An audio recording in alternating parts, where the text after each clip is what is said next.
हम में से ऐसे बहुत सारे लोग होते हैं जिन्हें लीगल मैटर्स को हैंडल करना, केसेस को हैंडल करना बहुत अच्छा लगता है और उनका इंटरेस्ट भी आता है। दोस्तों, आज हम बात करने वाले हैं कि आप इस सबसे अच्छे और कॉम्प्लेक्स प्रोफेशन में किसी को अगर आप न्याय दिलाने के लिए प्रतिबद्ध रहना चाहते हैं तो आप एक लॉयर कैसे बने। आज हम इसी विषय पर आपसे बात करने वाले हैं। तो स्वागत है दोस्तों आपका आपके अपने चैनल एपीएन क्लासेस में, और मैं आपका मित्र उज्जवल उपाध्याय स्वागत करता हूं आपका एक बहुत ही महत्वपूर्ण वीडियो में। सबसे पहले जान लीजिए, अगर आप एक लॉयर बनना चाहते हैं तो आपको क्लास 12th के बाद लॉ में डिग्री लेनी होती है।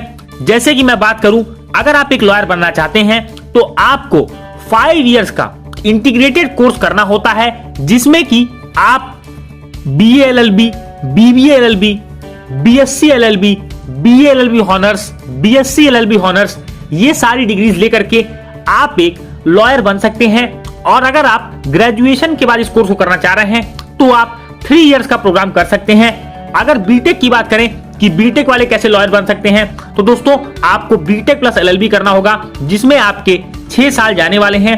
अब मैं बात करूं कि कौन कौन से एंट्रेंस एग्जाम है जिसमें जाकर के आप इन कोर्सेज को कर सकते हैं। तो अगर एंट्रेंस एग्जाम की बात करें तो दोस्तों सबसे पॉपुलर जो एग्जाम है वो है CLAT, common law admission test, जो कि एक नेशनल लेवल का एग्जाम है, जिसमें आप इंडिया की किसी भी यूनिवर्सिटी में आप इसमें पढ़ सकते हैं, इसमें जाकर के आप डिग्री ले सकते हैं। और AILET, all India law entrance test, law school admission test, LSAT, SET, Symbiosis entrance test, ये कुछ ऐसे एग्जाम्स हैं जिनको आप दे सकते हैं और लॉ में अपना कैरियर बना सकते हैं। अब बात करते हैं इसकी एलिजिबिलिटी की। तो दोस्तों, अगर आप इसका एंट्रेंस एग्जाम देना चाहते हैं तो आपके क्लास 12th में मिनिमम 45% मार्क्स होने चाहिए। अगर आप जनरल और OBC कैटेगरी से आते हैं, अगर आप SC ST कैटेगरी से हैं तो आप 40% मार्क्स के साथ भी इस एग्जाम को दे सकते हैं। अब मैं बात करता हूं, LLB के बाद आप चाहें तो MBA इन लॉ कर सकते हैं, LLM कर सकते हैं। ऐसी बहुत सारी डिग्रीज हैं जो आप मास्टर्स कर सकते हैं। लेकिन अगर आप चाहते हैं कि आप एडवोकेट बने, देखिए दोस्तों, लॉयर और एडवोकेट इन दो ऐसे टर्म हैं जिसमें बहुत कंफ्यूजन होता है। सबसे पहले जान लीजिए, जो कोर्ट में रिप्रेजेंट करते हैं खुद को वो लॉयर नहीं होते, वो एडवोकेट होते हैं। अब मैं बात करूं कि आप अगर एडवोकेट बनना चाहते हैं तो आप कैसे बन सकते हैं। सबसे पहले इसके लिए आपको अगर आप लॉ की डिग्री ले चुके हैं तो आप एक लॉयर कहलाएंगे, और आपको किसी भी एडवोकेट के अंदर, किसी वकील के अंदर आपको 1 मंथ की ट्रेनिंग लेनी होती है। यहां पर आप इस ट्रेनिंग को लेने के बाद अब आपको स्टेट बार काउंसिल में इनरोल कराना होता है, जिसके लिए आपको एग्जाम देना होता है AIB, all India bar council examination. अगर आप इस एग्जाम को क्वालिफाई करते हैं तो आपका इनरोलमेंट यहां पर होता है। ये एग्जाम ऑफलाइन साल में 2 बार कराया जाता है। इसको कराने के बाद अगर आप इस एग्जाम को क्वालिफाई करते हैं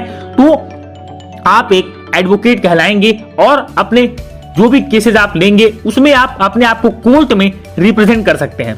दोस्तों, अब मैं आपको कुछ बातें बता दूं, जैसे कि लॉ के कुछ स्पेशलाइजेशंस भी होते हैं, जैसे civil law, criminal law, tax law, corporate law, environment law, intellectual property law. तो दोस्तों, ये कुछ स्पेशलाइजेशंस हैं।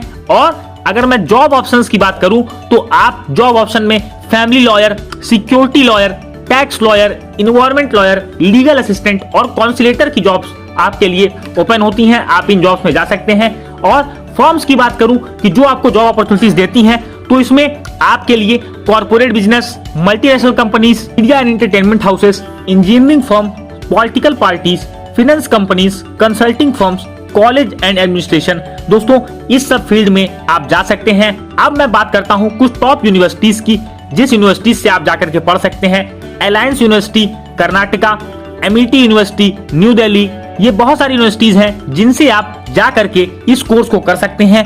और मैं आपको बता दूं कि अगर सैलरी की बात करें तो आपकी salary 7 lakh plus per annum, ये एक लॉयर की सैलरी, एक एडवोकेट की सैलरी होती है।